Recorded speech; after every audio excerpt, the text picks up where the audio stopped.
स्वागत है सभी भाई बहनों का आज की कहानी में। तो आइए सुनते हैं आज की कहानी।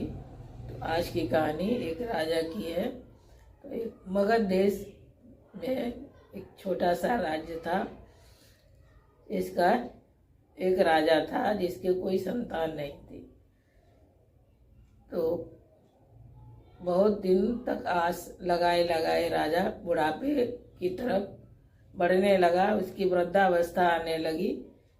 तो राजा ने सोचा कि अब तो कोई आस उम्मीद बची नहीं है संतान प्राप्ति की। तो अब क्या होना चाहिए, तो किसको उत्तराधिकारी बनाया जाए। तो राजा ने अपने एक सिपाही को अपने राज्य का उत्तराधिकारी बना दिया।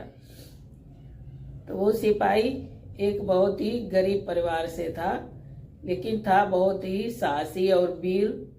राजा उस पर बहुत ही विश्वास करता था, क्योंकि उसने कई बार अपनी वीरता से, अपनी समझदारी से राजा के प्राणों की रक्षा की थी। इसलिए राजा को उससे बहुत स्नेह था।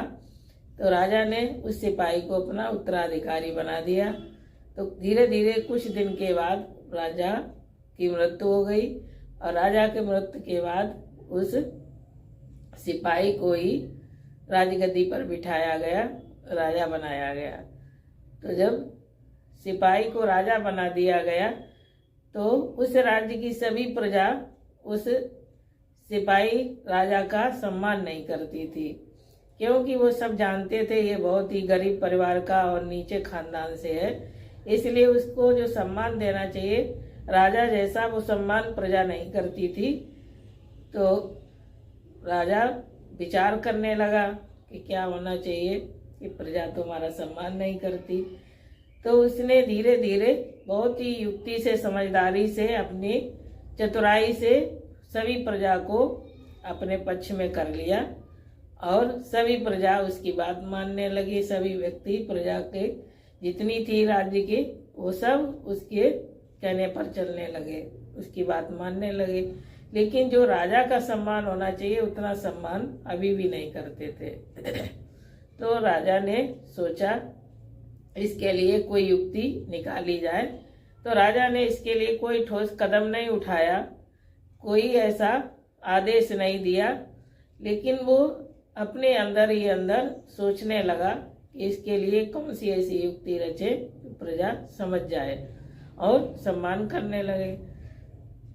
तो राजा ने क्या किया कि उसके पास राजा की संपत्ति में से एक सोने का पात्र था बहुत बड़ा, जिसमें पात्र में राजा के यहाँ जो अतिथि लोग आते थे उनका मुंह धुलने का और हाथ पैर धुलने का होता था।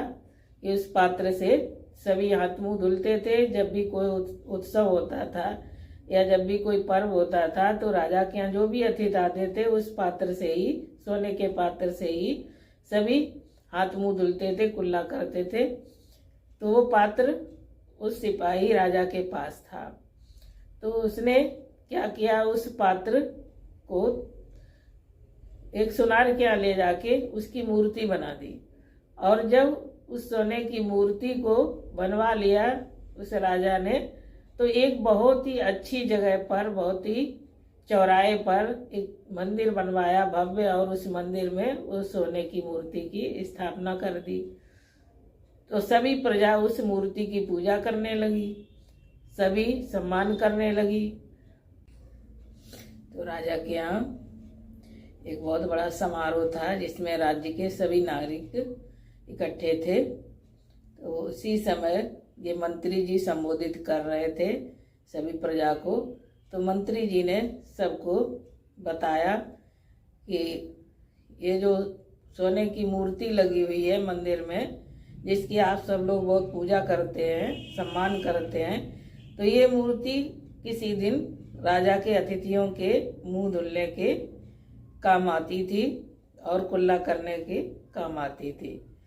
तो ये सोने का पात्र किसी की गंदगी साफ करने का था, और आज वही सोने के पात्र को आप सभी मूर्ति का रूप दे दिया, तो इतनी पूजा करते हैं।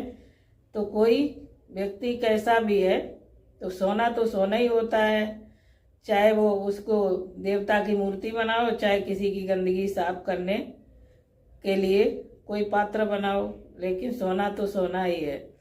तो सोना को कैसे, किस रूप से हम कैसा रूप देते हैं उसको, तो उसी अनुसार लोग उसका सम्मान करते हैं। तो ऐसे ही कोई व्यक्ति कितना भी निम्न परिवार का है और अच्छे कर्म करता है, उसका आचरण अच्छा है, कार्य अच्छे से कर रहा है, व्यवहार अच्छे से कर रहा है सबके साथ, उसके कर्म बहुत ऊंचे हैं, श्रेष्ठ हैं, तो सबको उसका सम्मान करना चाहिए। और कोई कितना भी ऊंचे परिवार का हो, अच्छे परिवार का हो, और फिर भी कार्य व्यवहार उसका अच्छा नहीं है, आचरण अच्छा नहीं है और कर्म उसके अच्छे नहीं है, तो भी वो निंदनीय बन जाता है। इसलिए व्यक्ति के कार्य व्यवहार और उसके आचरण को देखें कि कैसे हैं और उसके कर्म कितने अच्छे हैं, श्रेष्ठ हैं, ये देखना है। ये नहीं देखना कि कोई गरीब परिवार से, कोई निम्न परिवार से है, कैसा है, लेकिन हमें